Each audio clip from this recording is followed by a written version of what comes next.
Here's the flat-free mower tires. So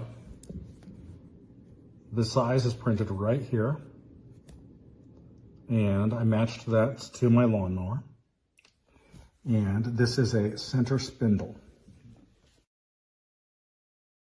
Some mowers have an offset spindle, so you want to make sure that you get that right. It comes with different bearings. See the diameter on the inner hole? Compare it to that one. Let me bring them over.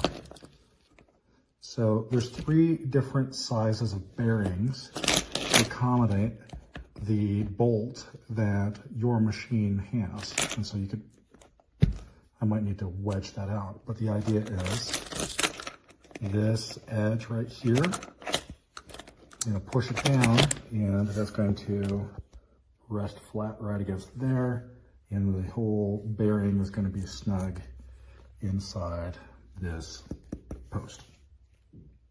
It also comes with metal spacer bushings, right?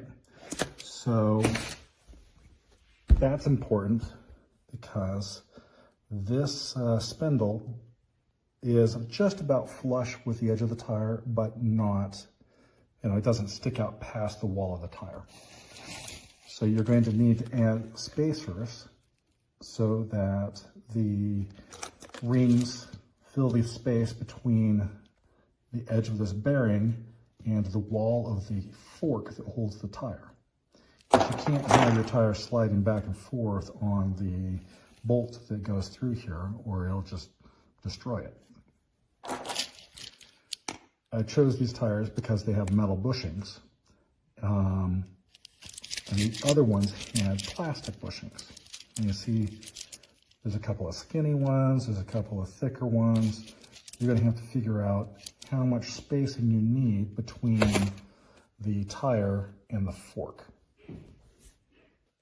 Now, I have tried to get this to flex, and I'm a pretty big dude. I can probably put 150 pounds of pressure down on that when I'm leaning, and it hasn't budged.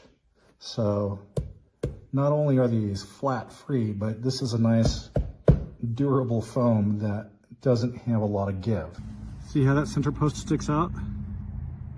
On my machine, it's wider than the wheel. These guys, it's just a little bit smaller than the wheel. That's what these spacers are going to help do. On my machine, when I took the original tire off, the fork sprang out. I counted the threads on my original tire. I had 5 threads showing. I added spacers until I had about the same spacing. So I have 3 and I have 2. Okay, my original tire had this spacer tube that went all the way through. I didn't notice it till I had the other tire assembled. The diameter of the spacer tube fits a different bearing, so that the bearing can roll against that tube, and this can prevent too much compression. Now, this is the spacer that they designed for, to hold, push against the forks. So look for that if it's in your original tires. Okay, with the original spacer tube in there, this is what it looks like. Now I just got to fill it up with some rings and stick it on. See how the rings go over that tube? And they're going to prevent the tire from wobbling side to side on that shaft inside the fork.